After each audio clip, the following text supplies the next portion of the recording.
Hey everybody, it's Charlie from Daily Motor, and today you're seeing double because we have two Chevy Equinox EVs under our butts today.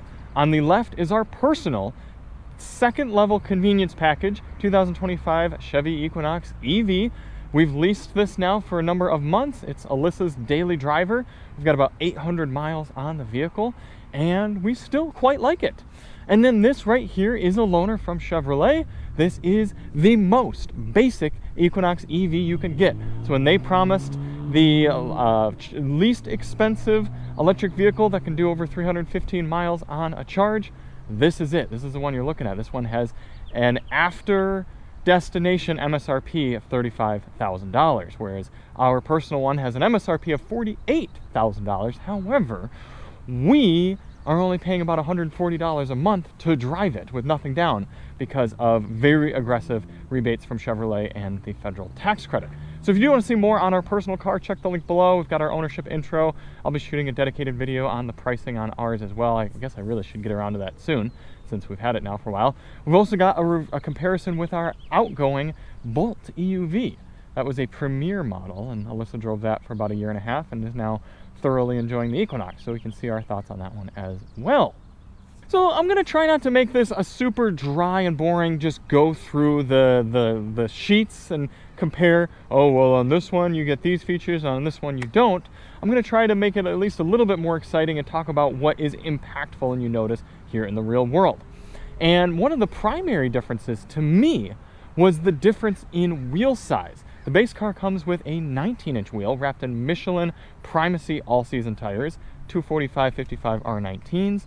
But if you opt for more features, you also unfortunately get 21-inch wheels wrapped in Continental Cross Contact RX all-season tires. These are 275/40 R21s. So these are a wider tire. In fact, I didn't mention that in the last video. I probably should have mentioned that as well. 275 versus 245. Okay, wider tire, theoretically more rolling resistance. So I wanted to test these two different models to see if this one was less efficient than that one.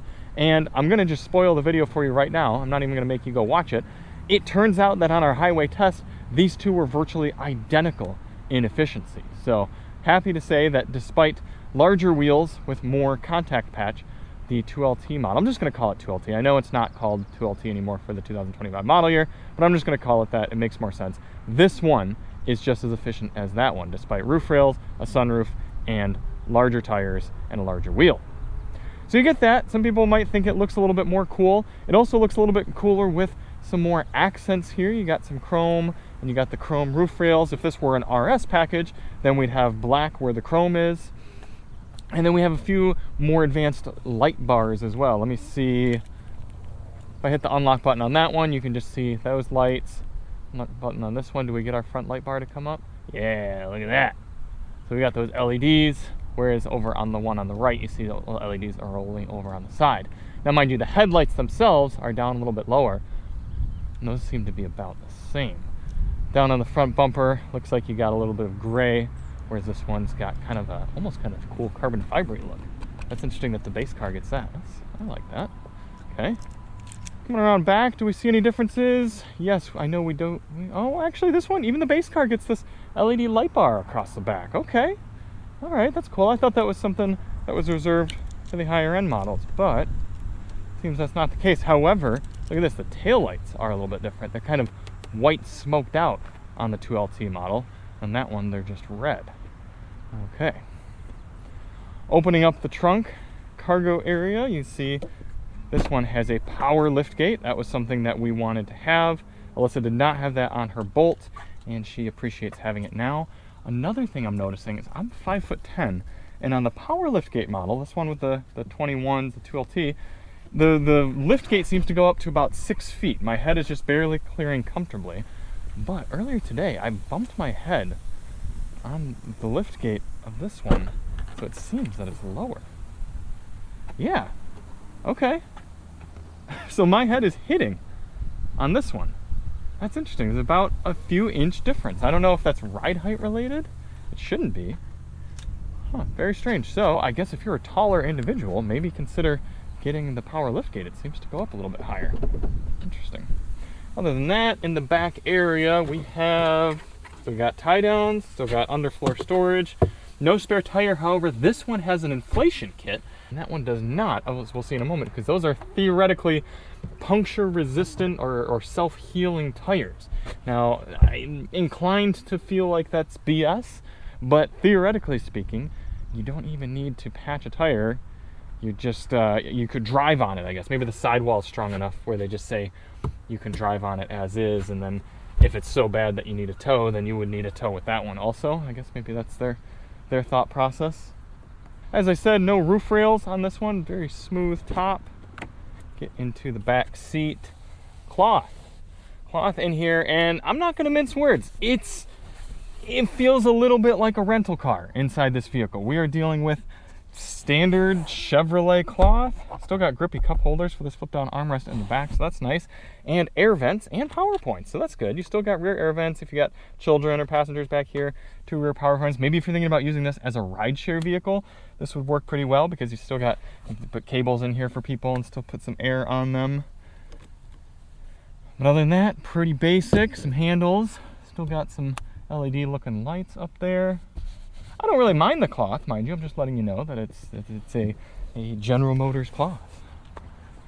One thing that is interesting is there isn't any sort of badging that lets people know that this is an upper level model. So if you do have more of a base model EV, then you can kind of get away with people not knowing that you've got the base one.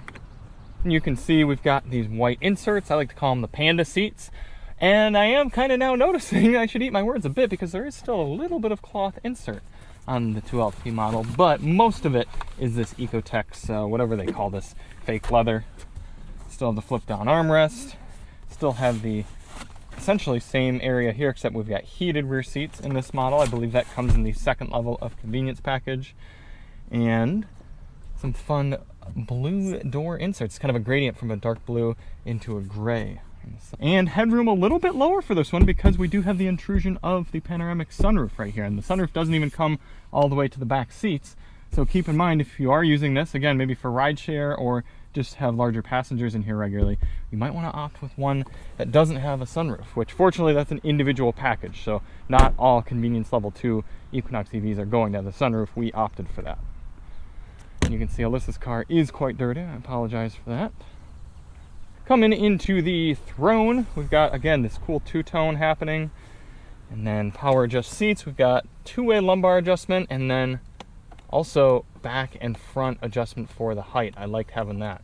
So with the 1, 2, 3, 4, 5, 6, 7, 8, 9, maybe 10-way adjustable seats. Right there, like having that powered. And this was also big for me and Alyssa, is having memory seats. We didn't have that on our Bolt. We wouldn't have had that in a more basic Equinox EV. We wanted to have the seat memory because it's so nice between, when you got 2 drivers in the household that regularly share and use the car, to be able to get in and just hold that button to get back to your seating placement, very nice to have. Tilt and telescoping steering wheel, very manual. Again, lots of fun colors in here. We liked that. And then if we bring the car on, we see a camera rearview mirror. This was something that Alyssa had in her Bolt. She very much liked it. You can see the difference between just kind of seeing the back seat area in that small rear window and then having the camera. Now, not everybody likes having the camera rearview mirror, but I like that you can just flip it off if you don't want it. Also, as soon as I got in, my ventilated seat started blowing on me and cooling me down. Very big must-have for us here in warm Southern California. It also helps with efficiency. If you can just kind of run maybe some moderate air conditioning and then have your ventilated seat keep you cool, it's a more efficient way to run than cooling the whole car down with air conditioning. Not only that, but we've got dual zone climate control, so Alyssa can have her temps different than mine.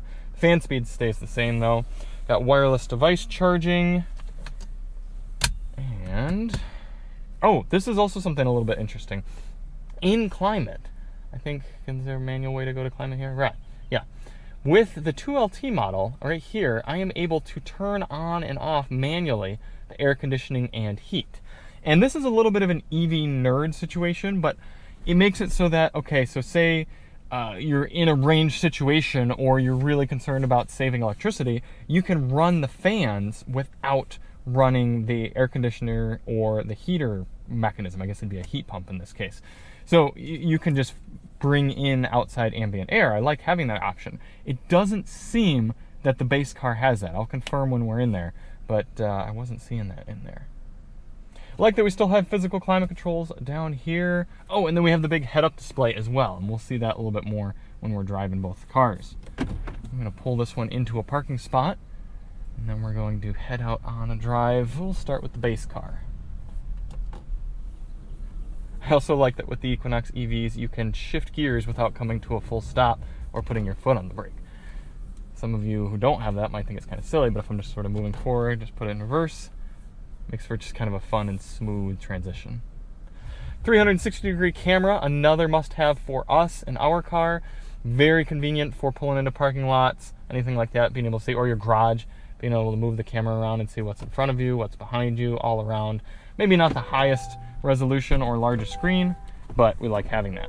One thing I don't appreciate is that you don't get any sort of upgraded sound system in the upgraded models, and it's not a fantastic audio system, let me tell you that. So disappointed that there's no Bose, there's no anything really. Getting into the driver's seat of the base car, we see the handles still present themselves, still open up, and a lot more black, a lot more basic. Just a pump up and down and pumper recline adjustment and manual forward and backward for this one, all manual seats.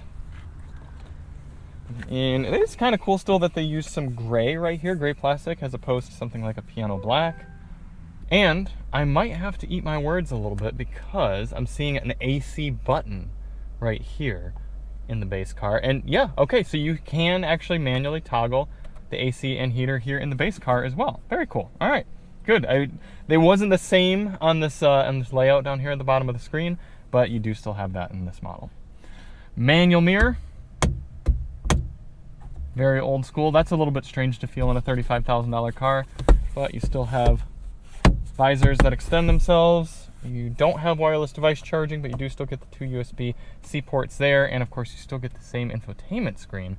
Very powerful for a car of this price point, very large screen as well. And I can tell you that I did the highway range test over an hour in the seats. I know it's not an incredible amount of time, but it's something, and was still comfortable. So despite not having lumbar adjustment, they do still seem to be more comfortable than the seats on our outgoing Bolt. So let's take this one for a little spin.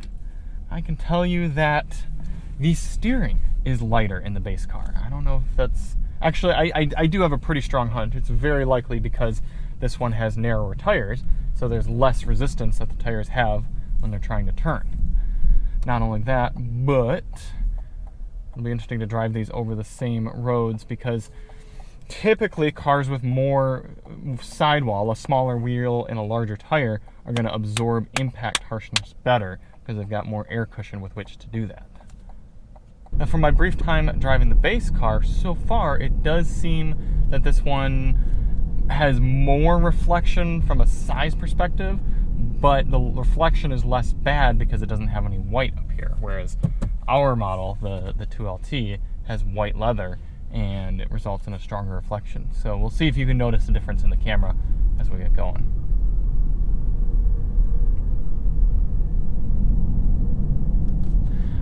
Something I haven't yet mentioned, I should have mentioned as soon as we got in, but this to me is very subtle and probably very easily replaceable, but borderline inexcusable. The $35,000 Chevrolet Equinox EV comes with a rubber steering wheel. And to me, nothing above $30,000 on the new car market should ever have a rubber steering wheel. I don't care how it's propelled. I don't care what the other details of the car are. I guess outside of maybe a heavy-duty truck. Heavy-duty trucks, work vehicles, vans, okay, fair enough, rubber steering wheel. But a passenger vehicle like this, even the base car, should have some fake leather-wrapped steering wheel. It's just unfortunate because there are just a few things in every car that you have to touch every time you drive the vehicle, and one of those is the steering wheel. You arguably have to touch the steering wheel more than anything else in the car. So it's a slap in the face to me that this has a rubber steering wheel. Now, it's a fine rubber steering wheel, but it's not going to hold up great over many, many miles, and it doesn't feel great to touch now. So could you have a dealership or a shop, or maybe even yourself, swap this out for a more upgraded steering wheel, or maybe even wrap it in something? Sure, I suppose so. But to me, it's very disappointing that Chevy decided to make that cost-cutting measure. Let's see, where's somewhere else I would have liked to have seen costs cut from to make up for the steering wheel? Maybe the speakers could have dropped this down to a 4-speaker sound system and then given us a fake leather-wrapped steering wheel. I do think that the base car is a little bit quieter as well. We got this out on the highway fuel economy test, and even on concrete sections of highway, I was impressed with the road noise in here. Oh, you do still get active lane keeping on this car as well. The Chevy has actually still put a large amount of its safety features even on this base entry car. So it's nice that you don't have to pay extra in order to get a good amount of that safety stuff. Now, if you consider something like a 360-degree camera to be a safety feature, then yes, you got to pay more. But core safety functionality seems to be standard on the Equinox. Both of these are front-wheel drive. Both of them have just about enough get up and go. Very strong for more of an economy car, but it's not going to rocket you away the way you might be used to other electric vehicles doing. In fact, even our Bolt was quite a bit quicker than the Equinox EV. It was lighter and made more power.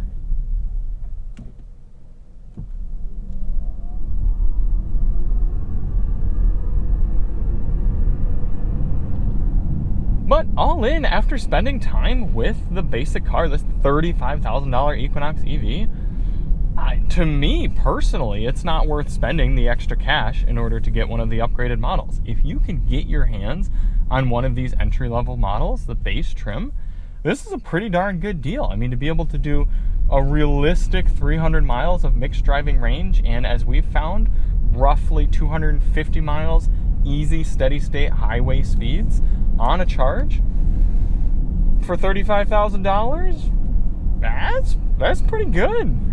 Like I said, all I would change is I would get a different steering wheel. Other than that, I can live without the heated seats. I can live without the camera rearview mirror, the memory seats, the powered seats, the wireless device charging. Pretty much all of those, to me, personally, are nice to haves but not must-haves. But I will acknowledge that I'm a bit okay with driving a simple car. To me, I probably wouldn't even buy one of these because I'd just go out and get myself a lightly used 2012 Honda Accord and drive until the wheels fall off.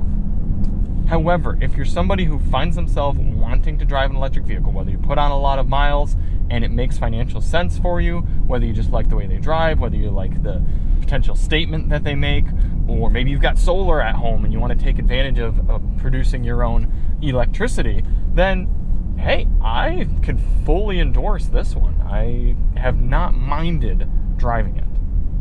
But because some people do like being fancy, let's drive one of the nicer ones here. And if I'm not mistaken, the only thing that our car is missing is Super Cruise. I don't think there's anything else that a 3LT or third level convenience package Equinox EV would have gotten us. I will say, I do really like this interior color combo though. It's fun. It's kind of cool coming in here and having it be different. Ooh, yeah. And then it's so much better to touch that steering wheel. I know it might sound silly, but again, think about it. What do you interact with most often and for the most amount of time in a vehicle? It's the steering wheel. But the steering is a little bit heavier. And I know we're not exactly running over the roughest roads, but even just coming out of that parking lot, you feel more of a firmness and a little bit more of that impact harshness than you do in the other car. You know what else I would have been okay with? I would have been okay with Chevy just giving us a basic gauge cluster, saving a little money that way, and again, maybe taking that money and giving us a leather-wrapped steering wheel. But yeah, I just maybe something that just shows us the speed and range, just super basic information. I don't need to see that Alyssa was listening to the Black Keys on my gauge cluster.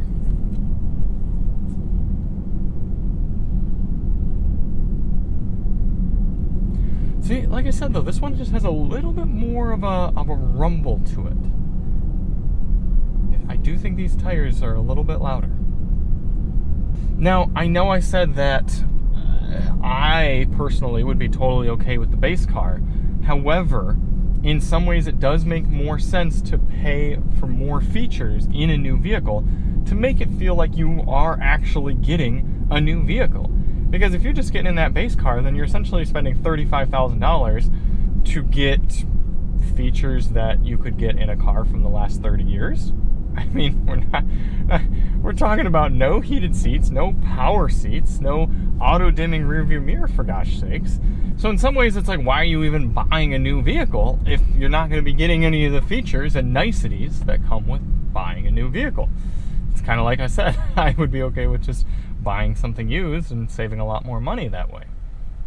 And then if you factor in the possibility of leasing, like we did, okay, maybe we would have been able to get something like that base car for essentially free, but we paid about $3,000, I think $3,400 or so for this one, and that means for the cost of about $140 a month, Alyssa gets those features that she, one, was accustomed to having, and two, very much appreciates having, like the power liftgate, like the ventilated seats, like the camera rearview mirror and the 360-degree cam, and the power memory seats.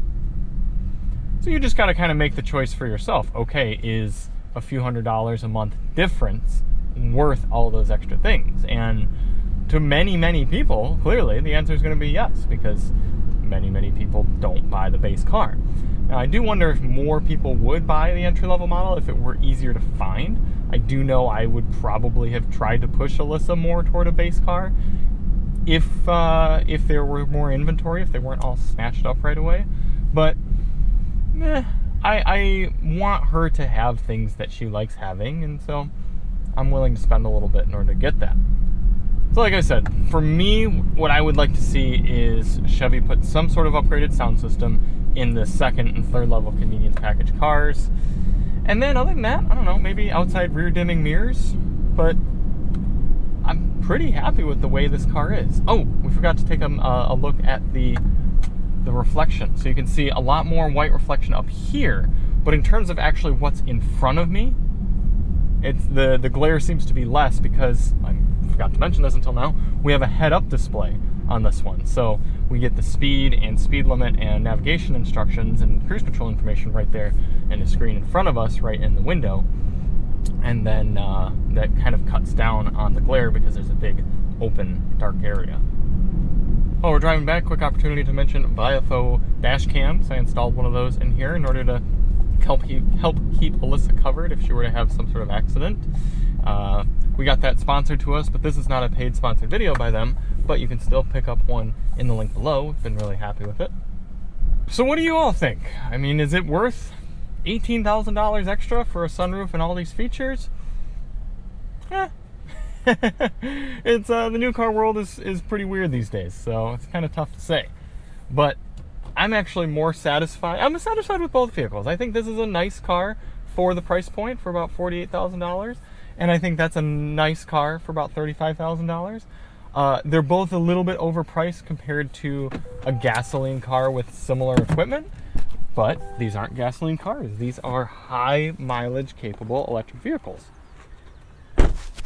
So to me, it's actually a pretty good deal. Although, if you're somebody who doesn't like to wash your car regularly, maybe don't get black. So thank you all so much for watching. Hopefully this was at least a little bit informative. Oh, I'm also noticing right here, look at this, the cladding right above the wheels, that's body color, and this is just basic plastic black. Okay, so I bet if this were a white or a blue or something, it would stand out a lot more. Yeah, a little bit more basic looking. I like the looks of the one with a little bit of chrome on it. Thanks for watching. Check the links below if you want to see more coverage on the Equinoxes, and we'll see you on the next one. I'm Charlie from Daily Motor, and as always, drive on.